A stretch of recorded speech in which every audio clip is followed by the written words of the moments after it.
the CXO panel on building the Indian banks for the next decade. And we have got with us an extremely, extremely powerful panel with the senior most professionals from the industry. I would now like to call on stage our first honorable panel member with the biggest round of applause.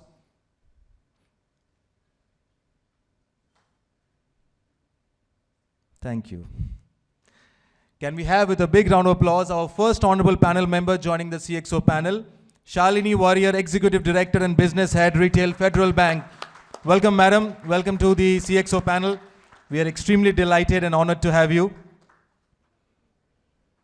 Kindly have a seat, madam. Anywhere you choose, ma'am. Joining Shalini ji, we have Easwaran V, COO, India Post Payments Bank. Can we have a big round of applause for Easwaran ji? Welcome to the panel, sir. Please have a seat, sir. Joining them, we have Mr. Ganesh, Ananthanarayanan, COO, Airtel Payments Bank. Can we have a big round of applause for Ganesh ji? Ganesh ji, welcome to the panel. Indeed, a pleasure having you. Joining next, we have Yogesh Dixit, CRO, Suryoday Small Finance Bank. A big round of applause for Yogesh ji. Yogesh ji, we are delighted to have you, and welcome to the panel.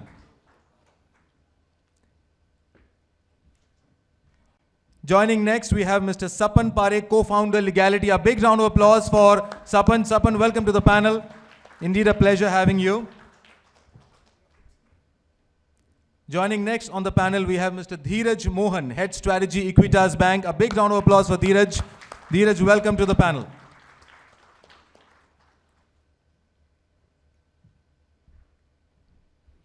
Joining next, we have Mr. Rajeev Varma, Managing Director, Edelweiss Finance Service. A big round of applause for Rajeev ji. Rajeev ji, welcome to the panel.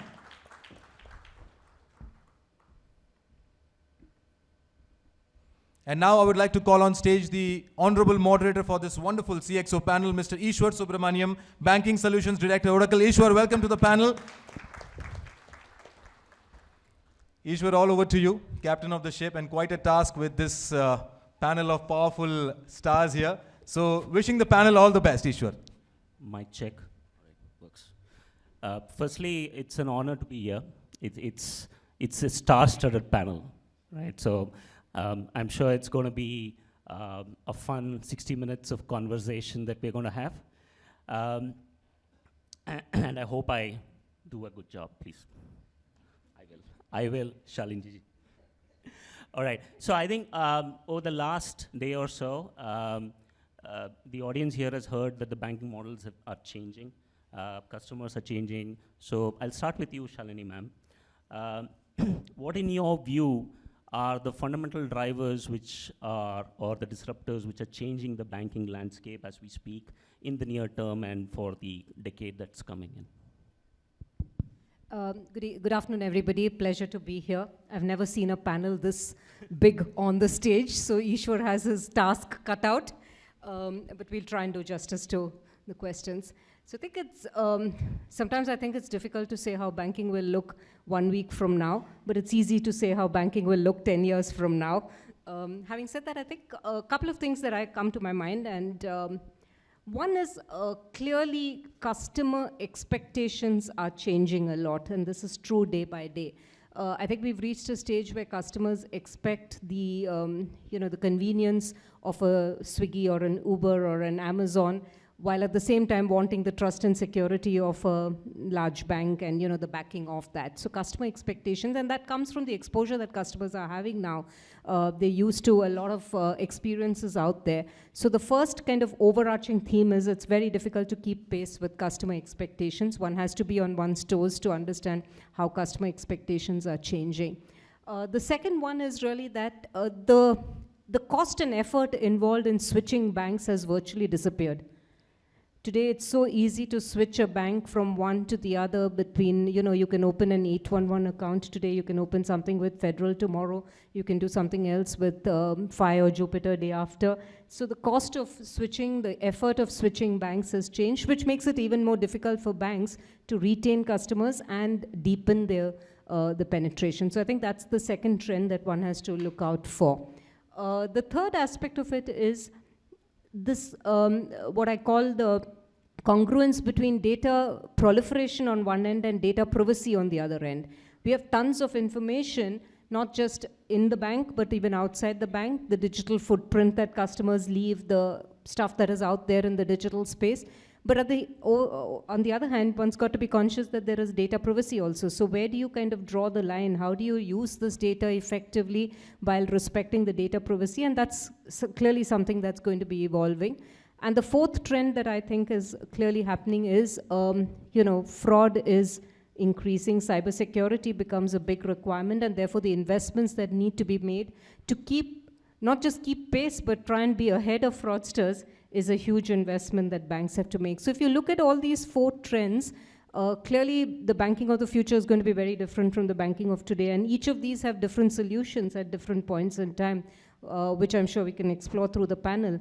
But I see this being kind of the congruence of all this being how banking will be shaped tomorrow. It won't look like the bank of today. Thank you, Shalini madam. I think very well put in terms of the evolving customer experiences, fickleness, right? The loyalty factor that you spoke about, proliferation, the volume of data, as well as the prevalence of fraud. And coming to fraud, and especially payments as a space, I'll come to you. My namesake, it's difficult to call out my name, or Easwaran sir. How do you see this evolve, and specifically in the payment space, which is where you come from as well, and if you could kind of throw light from that perspective? Yeah, thanks everybody.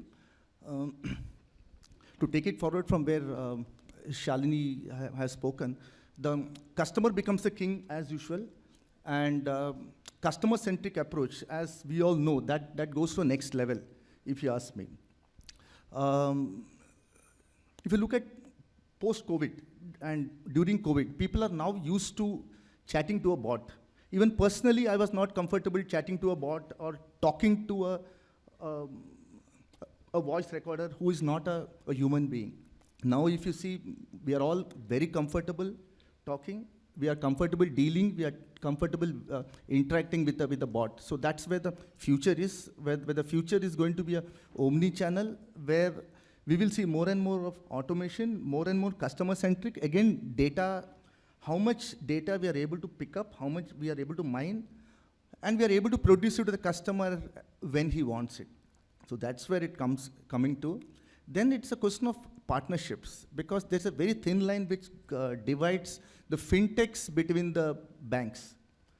Okay, there are regulations which draw certain lines. However, if you look at the services, today, if as a payments bank, I'm a bank on one side, I'm also a service provider to some of the banks on the other side. So I do both the business, and similar is the case for most of the banks out here. So how we are able to identify opportunities and do the partnerships and draw revenues also and make the customer happy. The third thing again is the digital transformation, because some of them call it as a RPAs, some of them will call it as a digital journey for lending, some of them it's a paperless banking, whatever we say. For every bank, they have to identify their own segments where they want to automate, where they want to go digitize and move on. Just before I end this, again, if you look at the media side, OTT as a platform there are very few players just 2 to 3 years back. Now, if you see, very few people go to theaters. Everything is OTT. Your media has become personal.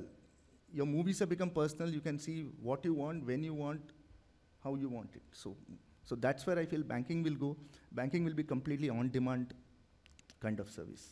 Thank you. I love the perspective of being on demand. I think that has to be one of the takeaways as well, Easwaran sir. I think we spoke a bit about the consumers side of the world. I would like to bring Yogesh sir here. And specifically, I would like your thoughts on the evolving behavioral changes that you see in businesses and their need for credit. And specifically from the background that you hold in the risk space, it will be interesting to have that insight. Thank you, and hi to everyone. Hi, good afternoon. I think picking up from where the earlier speakers have said a lot of things about transformation, I take you to my days at Credit Guarantee Fund at SIDBI. I don't know how many people are aware here that SIDBI had set up a Credit Guarantee Fund in 2000, and that was the forerunner of ECLGS, if you see now. ECLGS, under which more than 3 lakh crore has been given by the government, right? So that's a guarantee of 100% which is given, and that's been path-breaking achievement in the pandemic times when the industry was supported in a very big way.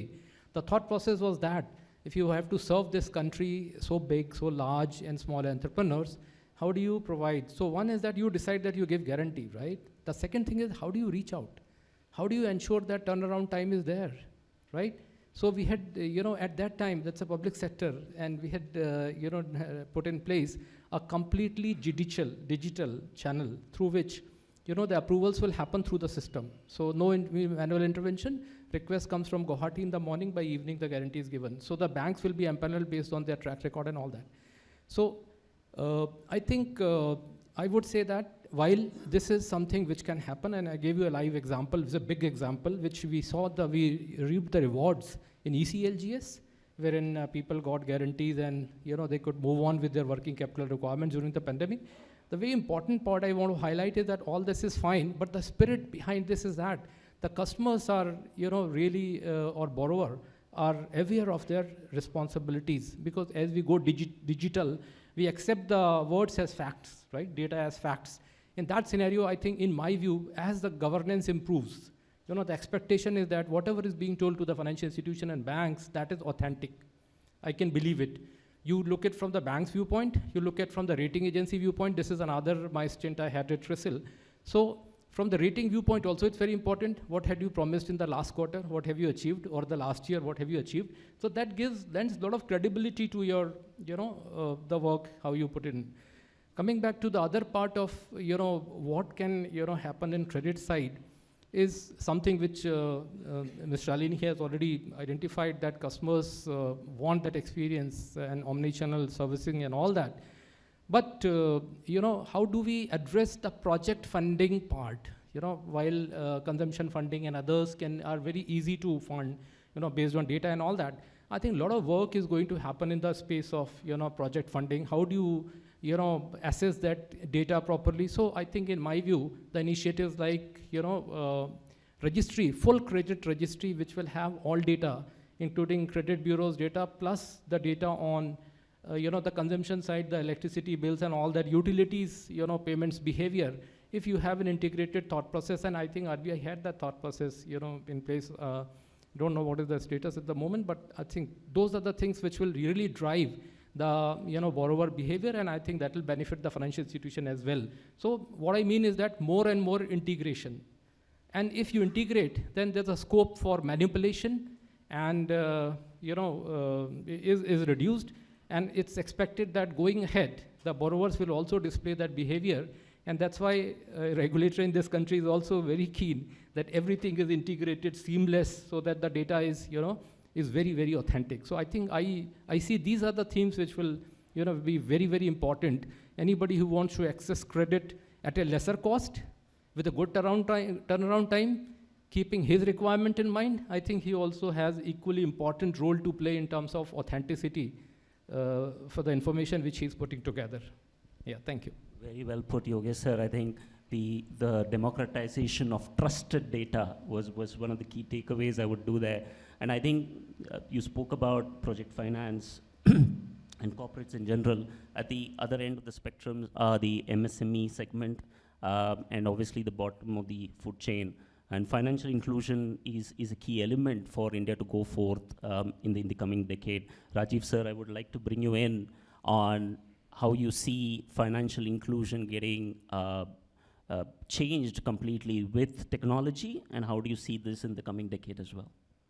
Yeah, good afternoon everyone, and thank you for inviting us. So, I think you obviously touched upon a point which is very, very critical. I think everyone will acknowledge and recognize that financial inclusion is key. Maybe before I delve into that, maybe just to give a perspective, right? I mean, we are all expecting India will move towards that $5 trillion economy. Maybe we are also expecting that, whether it's 2027 or 28, forget the year, but I think we are definitely moving there. What's interesting is, if you look at our, credit to GDP today, we are at about roughly 65%. I mean, we were at, 36% 15 years ago.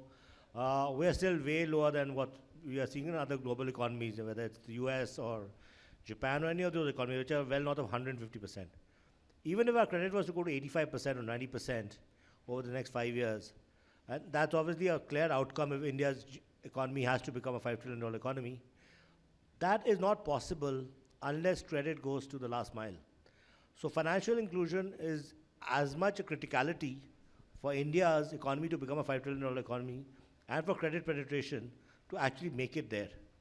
So I guess the good part is, you know, and I believe technology is probably becoming the biggest enabler. And I think that's clearly been, in my view, one of the biggest game changers for technology, or what fintechs have actually brought is being able to provide models which actually, along with banks, again, I would say in collaboration with banks, being able to find solutions to reach the last mile. And again, I will give you one more statistic which is very interesting. The reason we think that is possible is, you know, we have probably the best demographics today. You know, 65% of our population below 35. So it's an interesting statistic. The absorption of fintech in India is 87% versus 64% globally. Basically telling you the youngsters are a lot more willing to do mobile banking. And you know, as he said, eventually banking is going to be, you know, on your phones. I think we're already getting there. So again, in my view, that is clearly one big step. The other thing is clearly, you know, allowing financial literacy. I think that's the other key, you know, challenge that we actually have to do. That how do we ensure that there's financial literacy happening in the villages and the towns? What we're actually very structurally positive about is that there are, I think, a lot of efforts being made today in terms of various technological innovations being provided by a combination of fintech and the banks themselves. In fact, if you see today, a lot of the banks have also started to either do both digitization and also start focusing on the last mile. I mean, there are many banks that we all know are actually starting their own MFI books, which was not the case earlier. I mean, SAPs obviously have played a big role in trying to, you know, get to that last mile, and, you know, we have some of my panelists who are there from them. So I think we're seeing a combination of factors, but in my view, it is one is a criticality, but we actually believe if technology can be really used to enhance financial literacy, can be actually working with the banks getting there, we could actually solve for a lot of that. Because unless we solve for that, I don't think we're becoming a $5 trillion economy. Thanks, Rajeev ji. Please. Thanks. I think the point on financial inclusion, I just thought it bears emphasis, because in a country like ours, I mean, I don't think we can talk digitization unless we get to that last mile, as Rajeev was saying. So a couple of things that are, you know, practical examples of what every bank is doing a lot of work in this area. So I think one of them, what we are working with is in Gujarat with the dairy farmers, the Amul dairy farmers, Gujarat Cooperative Milk Marketing Federation. It's a very cash intensive process, you know, between the farmer to the society to the dairy union, which is at a district level, and then to GCMMF, which is at the nodal level. It's, you know, milk goes one way, cash comes the other way. It's very cash intensive. But I think over the last year, we've managed to make some inroads into that, where we get the farmers to open accounts and then do a micro ATM process using AEPS, BBPS, and all those lovely stuff that NPCI has given us, and do it. Is it kind of overnight likely to happen? No, but I think the inroads have been made, and linked to that is Rajeev's point on financial literacy. We're using that as an opportunity to train the farmers, the societies, the dairy unions on why it is important to move away from cash and what are the benefits of moving. So I think to the point on financial inclusion, it's heavy lifting. It takes time, but I think the tools are available today, and hats off to NPCI for the work that has been done on that front. So its tools are available to get to that level, but I think all banks are doing work in this area. It'll take another, you know, years before that habit of cash moves out, you know. Thanks Shalini ji, thanks Rajeev sir. Lovely insights there, and I think absolutely the backbone is there, as you rightly said. I would like to kind of switch to one more element here. I think, and in specifically also in financial inclusion, if you look at it, fintechs are also playing a role, and there is a whole industry out here in India when it comes to fintechs. Dheeraj, I would bring you in here. What are they? Are they friends? Are they enemies? How do banks look at them? Yeah, so everybody starts off as friends and then they fight. But I think before I start, pardon my ignorance or my low intelligence. It is not a reflection of this panel or the bank, so my views are personal. I've saved all of you. Because what is funny and what is actually happening, financial inclusion, I saw an investment banker talking about a financial inclusion of India. I've seen a universal bank talking about how milk moves in Gujarat, and then there's a small finance bank who's talking about fintech. So I think this is what's happened, and this is what we're all grappling with in reality. But coming, I think, to the more pertinent question, how do we look at fintechs? Are they friends? Definitely they're friends at this point in time for multiple reasons. First, the enormous capital which has been attracted, they've been able to attract. I don't know if I speak for others, but we are envious about this. The sheer capital which has flown that space, I think that, because when you get money, then you're responsible and you have to do something about it. And the amount which has come to them is something truly we are envious about. But having said that, I think the space we are in right now is collaboration. At least what we're hearing is collaboration. If it's on the wealth side, it's on the lending side, if it's on the savings and term deposit side, you're seeing collaboration. It needs to move to partnership. And I think we are at least seeing first signs of that when we talk to matured fintechs, if there is a word. But I think it's moving to partnership. Partnership means you take part in the upside, you take part in the downside, but you're finally looking at the pie becoming bigger for everyone. So it's moving to partnership. What happens after that, I'm not very sure. But I think my last point is something like a torchlight. The risk today is with the bank. It's not with the fintech. And I don't know how many of you agree to this. But the risk is with us. And when I say us, I'm saying as the bank. It's not with the fintech, which gives them that flexibility, which is good. But it can only, you can only fly a kite to a certain level. And there's always that string. And there's a human holding it. And today, that's what the bank is playing. If you look at the recent circular on co-branded cards, it's almost like the regulator is showing you where the line is between a bank and a non-bank or a fintech. And that leads to the question, which is, I think, very, very important, is for fintech, this is an existential crisis. If they don't partner, collaborate, work with the bank, if they see banks as enemies, banks will start thinking banking as a service. And then you're talking of a very different revenue structure. But I think that's where we are. So I don't know if we are friends or enemies, but definitely it's collaboration and moving towards partnership now. Perhaps we are frenemies, right? Sorry to come in again, but I think it might make it a little more interactive at least.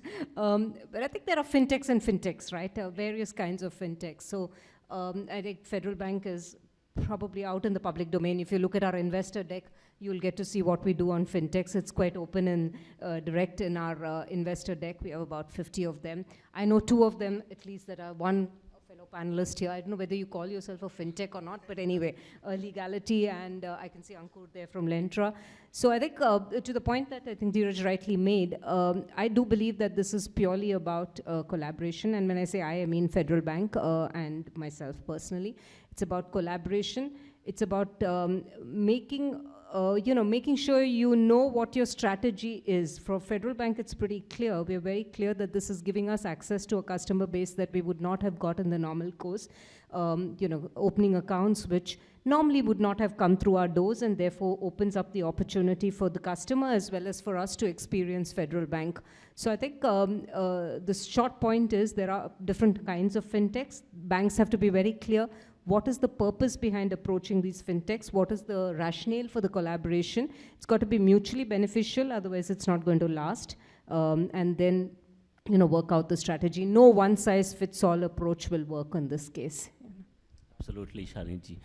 Maybe Sapan, I'll get you in here. I think there was a reference made towards you. So it'll be interesting to hear you out, considering you are in a fintech kind of a space. Thank you so much. Hello? Yeah. So of course, I think the panel has talked about different facets of collaboration there. While there is some worry, there is a lot of upside to collaborating, right? I think what we've been listening for the last 2 days is very clear, right? Collaboration is the way, because banks are also competing for that collaboration now. be it fintechs, legal techs, deck techs, or even technology for that matter. And on this panel, we've had people taking lead in these collaborations. We've had FD being given on a click, right? We've had 50 collaborations, which ma'am was talking about from Federal Bank, where the pitch is digital first, right? Branches less, but digital first, right? Distribution more. So I think every bank in its own way is moving forwards towards digitization, be it collaborating with fintechs, legal techs, reg techs like us, or even adopting cloud technologies like AWS, like Edelweiss is, I'm told, moving forward very strongly in terms of implementing such things. So I think the arrow is out of the bow. Technology is what will solve the inclusion problem, at least partly, or at least like majorly contribute towards it. Thanks, Sapan. Rajeev ji, do you want to add? I think Sapan alluded towards something being implemented at Edelweiss. I'd love to hear what's cooking. I hope it's not a secret. It was quite public. So yeah, I think that's probably. So that's, I mean, I'm here. I'm more of the investment banker there. But look, I think there's a lot being done in every firm on technology, and obviously, I think we are probably doing anything and everything, and we're obviously working with partners. I think the bigger point being that even at Edelweiss, I think the recognition is there, while it was a classic lending franchise, right? That you have to do partnership with banks, because it's an NBFC at one end, which they're actually doing, and also partner with fintechs. So in fact, my view to, in fact, the point that Dheeraj also raised earlier was, so yeah, I mean, I think they're trying to adopt a lot of what's the latest on board with the fintech. But I think, honestly, if I may just expand on this point, see, I think even from a fintech's perspective, at least, from the outside, at least our view is that it's becoming very, very inherently important for them to actually work with the banks, because eventually if you think of scalability, and I think someone else spoke about this earlier, in fact, I think you alluded to that earlier in your speech. At least personally in our view, it's hard to see how fintechs can become that scale, because you can't ignore balance sheets. And India being a vast country, if you're thinking of scalability, balance sheets are relevant. And we can't ignore that part. So fintechs are also very relevant. They will provide you the efficiency, they'll help you probably reach the last mile, but you still need the bank balance sheet. So in my view, it can't be without the banking piece. Anyway, banking is going to remain a critical component, whichever way we slice this. Thanks, Rajeev ji.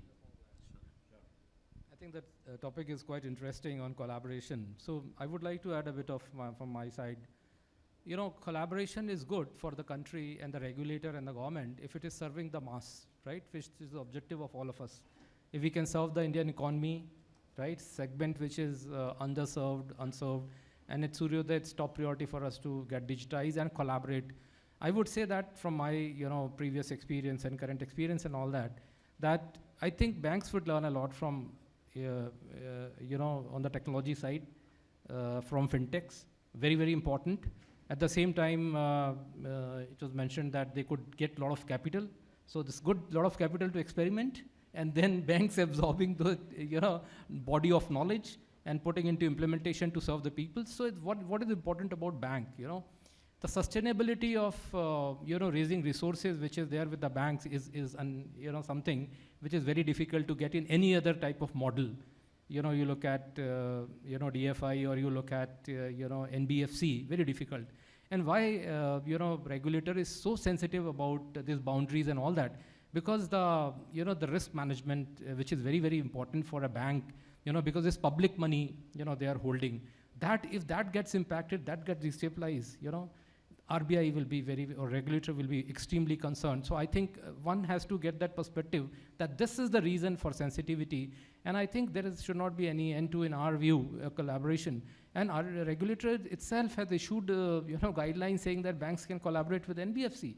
So that's the idea. If we can move this agenda of this country forward, of inclusion, and everybody is playing role as per its own capability and resources. So I think if that works, it can be very good. But if we distort, if the players distort themselves and create problem for the ecosystem, I think then somebody will have to step in and correct it.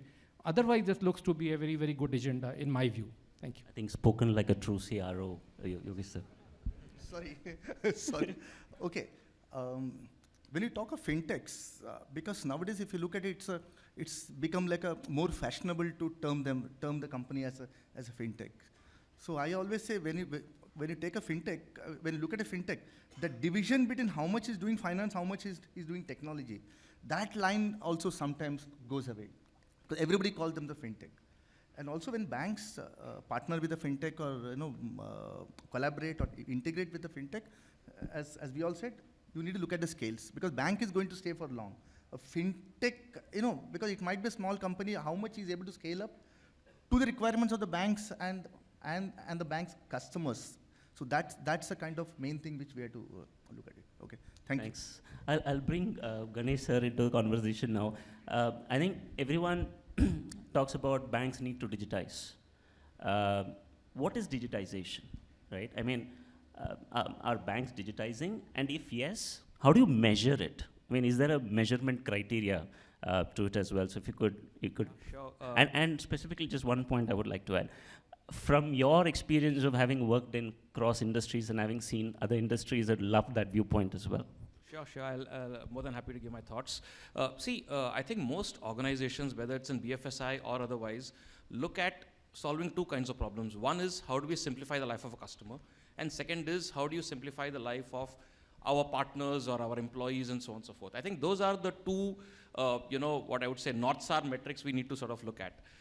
And anything we do which really helps improve the life of a customer could be in terms of enabling or simplifying a transaction or viewing a transaction statement in a far better manner or so on and so forth. I think that's one aspect of digitization. Secondly, I think most organizations, whether you're a fintech or whether you're an NBFC or a bank or even an FMCG company, you would have your internal teams, you would have partners, you would have distributors and so on and so forth. And simplifying their lives, I think, makes a big difference. So using technology to actually simplify the life of a customer and possibly things like NPS, retention scores, as in how frequently are customers coming back, once they've experienced. It's like, I go to a restaurant for the first time. If I like the food, I'll go there again and again. I think the concept here for consumers works the same. They would possibly, go to an app, or to a channel partner, they would have the interaction. If they love the interaction, they'll possibly come back again. So I think those are some of the metrics one would want to look at from a customer standpoint, which is NPS, repeat ratios, retention ratios, funnels, and so on and so forth. And from an internal organization standpoint, I think efficiency of the system. So you could look at end-to-end TAT for a particular process. So for example, if a customer has come to, take a loan, how much time, either days or hours or even minutes or even seconds, does the money get disbursed into the customer's account? That could be some of the aspects. You could have metrics around productivity of the teams, saying, are the teams being more efficient? So for example, if there is a feet on street who spends 10 hours, how do you make sure that he or she or they, invest that 10 hours and get better returns? So I would think these are possibly two areas where, every organization could sort of look at. And anything which technology uses to improve these two aspects, I think that to me is digitization. I think very, very well put, but I would like a flip side from you, Sapan, perhaps. What are the roadblocks that you see? I mean, we have measurement criteria, there's an outcome there, but what are the roadblocks do you see in banking space when it comes to digitization from your perspective? Right, so you've made me the devil on this panel. So I'll speak for myself, and I've spoken to a few of our partners before who interact with banks, NBFCs regularly. There is one, of course there are, I'm sure, many problems, but the two I want to highlight, one is the obvious non-controversial one and one is a controversial one, right? The obvious non-controversial one, what we've heard last couple of days is banks digitizing their core systems, so have open APIs, have microservices to increase scalability, stability, allow for faster integration. Those are the aspects which are non-controversial today, right? We heard panel today morning talk about, actually you also spoke about it, right? That this needs to be done, and banks are moving very fast. I think even Federal Bank, last 3-4 years, they've invested a lot in open APIs, and that's where the industry is heading. So that's the progress we need to take forward. That's the obvious non-controversial one. The controversial one, and something not talked about a lot from the perspective of a fintech, legal tech, reg tech, is the information security sort of framework the country is following. We have mandates from RBI to follow this. We have internal mandates from banks to follow it. The problem becomes every bank has a different framework, right? Everybody is trying to say the same thing, asking you the same questions, but in different ways, right? Now, even if a bank outsources it to a trusted third party to do this assessment. We've seen cases where the same third party is doing different risk assessments across different banks, probably aligning itself to the internal bank's regulation, right? So it makes it very hard, right? The problem is, A, does it solve for the security concerns? It does to an extent, but it's not consistent, which means there will be gaping holes in different assessments, right? Second, it increases onboarding time, reduces the appetite for experimentation by the bank, right? And third, and the fourth obvious one is increases cost of onboarding for the bank and for the technology provider. So how do we solve it, right? There is an obvious choice, a framework like PCI DSS, which is implemented in the payment system, right, across the globe. It's done by American Express, Visa, MasterCard across the globe for the last 15 years. Is working fine. I'm sure there will be naysayers for it, but at least it's given us a benchmark for all regulators to follow, all banks to follow. We probably need a similar overarching regulation in India where all banks agree to follow a certain metric in terms of information security, with the blessings of RBI, of course. Once that is done, it can be as rigorous as you want it, but it will be consistent. There will be trust in the system, there will be more trust in the system, and there will be a uniform measure that will be done. It will save cost, increase technology adoption by the banks itself, right? That's because this is becoming a key question mark in every onboarding, right? So just my 2 cents. Thanks, Sapan. Go ahead. I think, yeah, Sapan's kind of summarized what he calls controversial and non-controversial elements, which is fair. I think the softer elements sometimes get a little kind of obfuscated and maybe not given enough importance. One, from a banker's perspective at least, one is, I think, the resistance to change, whether we like it or not, whether it's resistance to change internally by employees or even by customers. It takes a lot of effort sometimes to convince customers to move down the digitization route. It takes a lot of effort to convince employees that this is better for them and this is thing. So there is that, and that I think happens with any change management, etc. The second is, I think, the requirement to kind of ensure resources are deployed correctly from a bank's perspective. The practical reality of it is, you know, a bank like us or me personally sees a lot of things coming through the door in terms of propositions from fintechs, in terms of options, etc. How do you decide, you know, where should you deploy your resources on? Because at the end of the day, whether it's resources in the form of capital, people, etc., is limited, let's be honest. So you need to kind of, you know, on one side you have this whole issue of, you know, looking at it from an implementation perspective and the returns that is going to come, and, you know, where do you draw the line? Something's very complex to implement, but probably gives you huge dividends, etc. And the other is, if you let go of something, the fear of missing out. The FOMO, you know, thing, you know, you don't know if I've let go of X, who came my door and made a pitch to me, and I, for whatever reason, I couldn't. He might be the next unicorn that I have missed out on. So, you know, this whole equation between these two is something we grapple with on a practical level, and is something that at least gives me sleepless nights, I must say, you know. So I'll stick on to you. So I think what you spoke about also speaks to the evolving role of leaders today, right? The whole aspect to resistance to change, and that's what leaders today need to implement. And also the complexity today is the fact that not only they have to implement, they need to have a sense of empathy within the organization built in, and they need to know the technology. Doesn't seem like a easy job to me, Shalini madam. If you could kind of elaborate on how that role has evolved, the way you have seen banking evolve as well. I think, you know, this is happening virtually as we speak. Virtually every day something is changing. But I think from a leader perspective, a couple of things that I think stand out for me at least. One is, I think, the classic, you know, walk the talk. I don't think we can run away from that fact. You know, I could be the strongest proponent of digitization, but honestly, if my table is full of paper, it's going to be a, you know, what kind of digitization am I talking about? It's down to walk the talk. How do you make sure that you as a leader have the right, you know, habits and practices, and not just say what you think, but do what you say. So I think walk the talk becomes that much more important in this, because otherwise people will see through you very quickly. The second is listen, listen, listen is what we call it. You know, listen to customers, listen to employees, because I think they know best. For example, we have something which we do, which we use Yammer, one of the products from Microsoft, where we have a couple of groups that have been created for the express purpose of telling us what is it that customers are talking, from the very basic something is not working in Fed Mobile to the more we want something on artificial intelligence and robotics process automation. There is no substitute, I think, for listening to customers, listening to employees who are the voice of the customer. So I think that's the second element, and that's extremely critical in that. The third is something that I don't think bankers are used to, which is agility. I heard you mention this towards the end of your presentation. It was one of the topics that was there.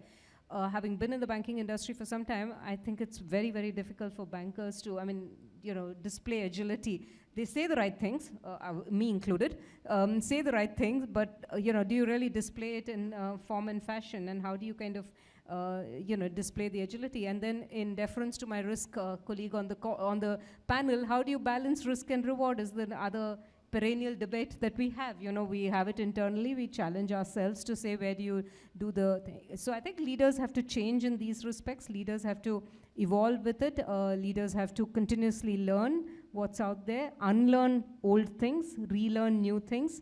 It's not easy. I'm sure about it, absolutely.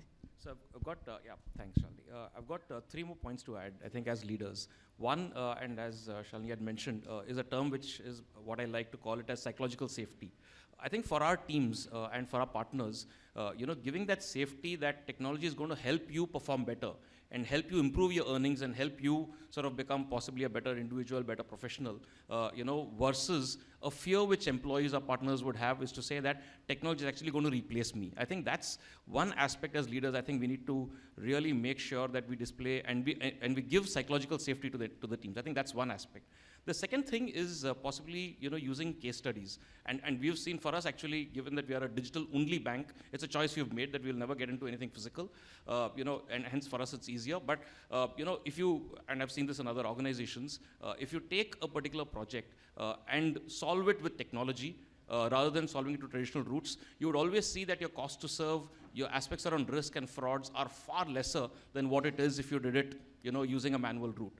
So I think creating some of these case studies and using that to evangelize, I think, makes a significant difference. And the third one, I think, as Shalini rightly put, is which listen, which I would say that if we keep, our focus on saying how do we improve lives of customers, I think then the answer to most of the questions is sort of gotten at. And to me, I think these were 3 additional things which I think as leaders we need to invest on, which I think will make a big difference to driving the transformation agenda. Ishwan sir, do you want to add? Okay, coming back to digital leaders, I'll be more specific there. Again, 5 years back when somebody asked me, like when we embarked on a digital journey, as Shalini said, our tables used to be full of papers. I used to tell, please check in the dictionary. Digits also means fingers. So, हाथ से काम करना है आपको. कैसा भी? Whatever you put digital, you हाथ से काम करना है. Okay.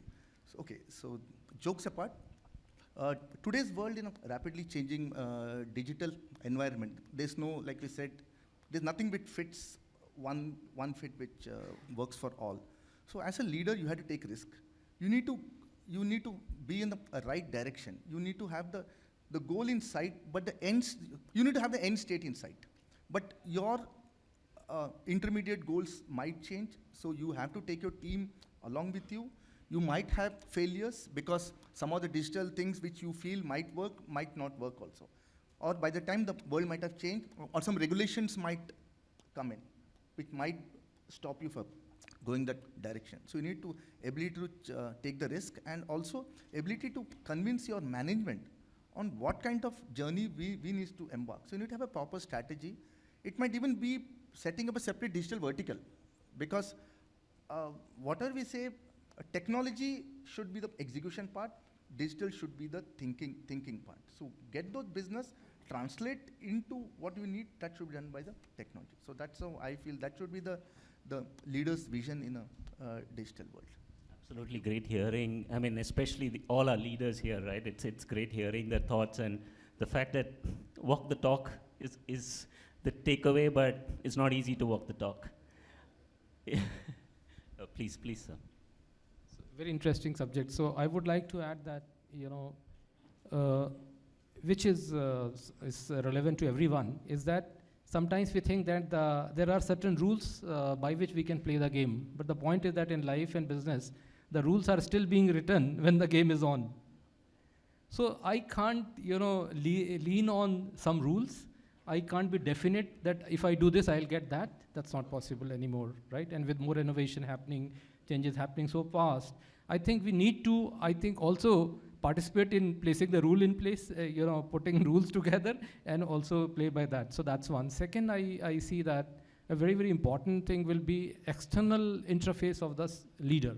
I think intensity of external interface has to go up. Otherwise, if you are too inward, we may say that this is my culture, right? Our organization culture and all that. But what's happening outside is very, very important. And the way Gen Z prioritizes things, I think if we don't take care of that, it will be difficult for organizations to have a stable manpower and use that accumulated knowledge which is comes with that. I think the other point which I would like to say, the way we design products and services, the way we gather feedback, this is it could be my thought process, right? Or my colleagues or 2, 3 more who think like that and we do something. No, I think you have to have a wider net of gathering feedback through social media, everybody knows, and then only design and put in place something which is relevant for the market. I think these are the key, in addition to my previous speakers said, are very, very important traits a leader has to have going ahead. Thanks, Yogesh, sir. I think I've got 2 minutes on the clock here, so I'll come to the last question. I think when Shalini ma'am started, she said, you cannot break the bank in a week's time, but you said you can break the bank in 5 years' time. So I'm going to put a crystal ball in front of you, Dheeraj, and in front of you, Ganesh. I don't think we'll have spooky music, but you can probably gaze into the crystal ball and probably tell me what a bank will look like in 5 years or 10 years' time. Take your pick, and be as wacky as you can. I have to thank you for this. I thought you were going to ask me about leadership, and I don't have gray hair, let alone hair on my head to comment on that. So thank you for sparing me on that. But at least how banks will move. I think embedded finance is the way it is. And you're just seeing it everywhere. You're seeing it as BNPL today, but tomorrow when you buy a property, today when you buy a property, you've got a housing loan almost built into that, but it's not digital. When you buy a car, you've got a car loan which is built into it in the paper form, but I think embedded finance is just going to take over. And you won't know what you're doing. You just taken a loan, or you don't know what you've done and you've opened a wallet, which some of us have experienced. But I have a feeling that's what it's going to be. And there are signs of it now. So I can't see what's not there in the crystal ball, but at least I can see embedded finance staring at me. Absolutely, platformification is the way to go. Cool. Maybe if I can just actually add to Dheeraj's point. I mean, I think, so I totally actually echo your views. In fact, there were some studies done globally, and it's available obviously on Google.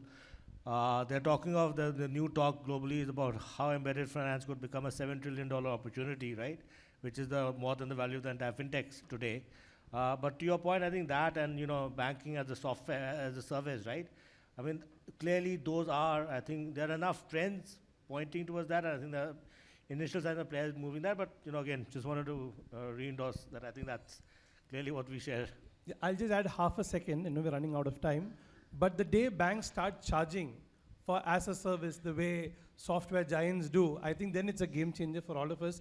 Balance sheet look much better, but we're not charging for those APIs which we are giving to fintechs. So subscription. Yeah, so very quickly, I think financial inclusion, especially with a lot of infrastructure built in deep rural, I think is going to be one key measure of success, which I'm sure we'll get there. Whether we'll get there in 5 years or 10 years, I don't know. I think the second key area really is extremely high customer experience for customers who are willing to download an app and do their transactions. And to me, the third area is a very, very strong framework on data protection and how you can actually use data.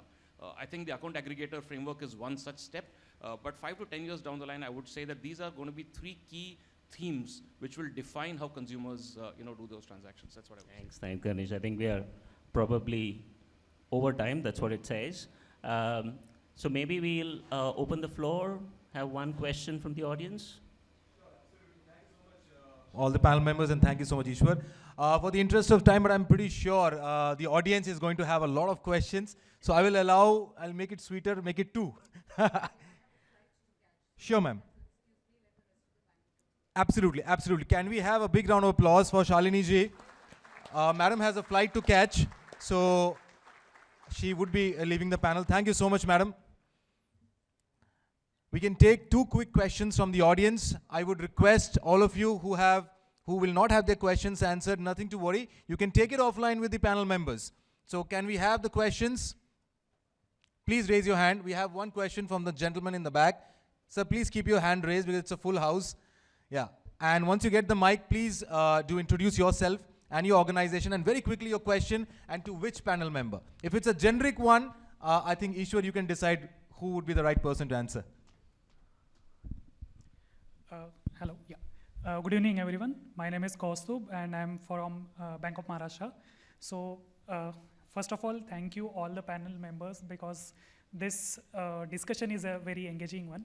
And I have one question, like down the line we have discussed what is the future. Like there will be partnership between the fintech and banks, but can it be a case that going to the future, like after 5 years or more than 10 years, bank can bank can function as a fintech, or vice versa, fintech can function as a bank? Can it be a case? Yeah. So anyone from the members? No, I've grabbed the mic, so I think we're fighting on airtime now. So if you look at it globally, that's what you're seeing. So at least from my limited reading, there are some very large fintechs who have joined their hip with a bank.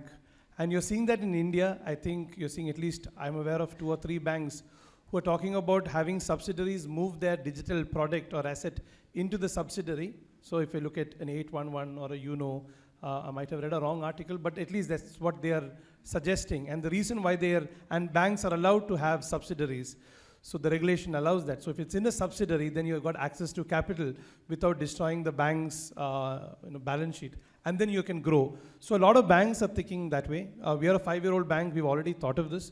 I don't know if you're going to do it, but we've thought of it. So there are examples of it across the globe, in North America, South America, and in a few other parts. It's happening in India. So I think that's at least what we're seeing. Thank you.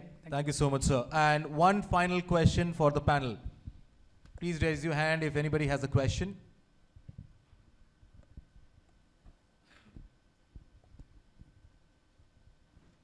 Any questions from the floor?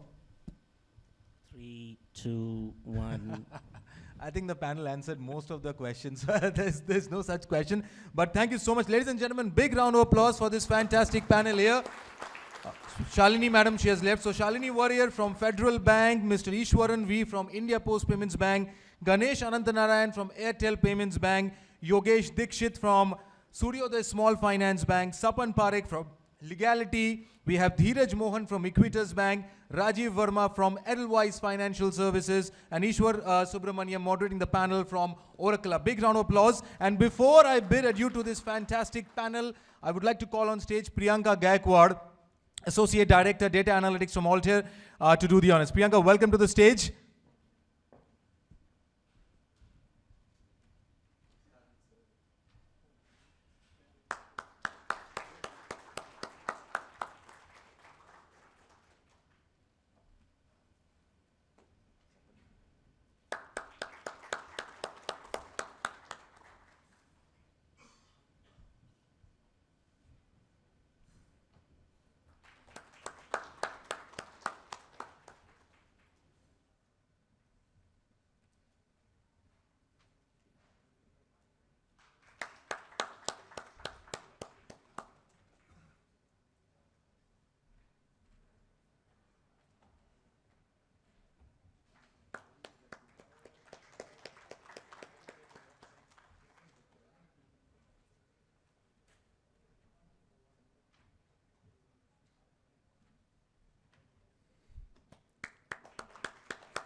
I would request the honorable panel members to kindly come in for a group photograph, and Priyanka, you can join them. We can have a quick group photograph with this fantastic panel.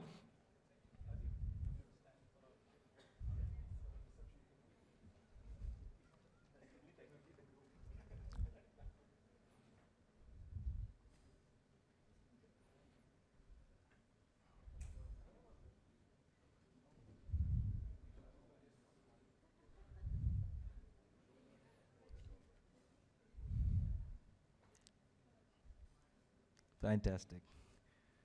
A big round of applause, ladies and gentlemen, once again for the CXO panel, building the Indian banks for the next decade.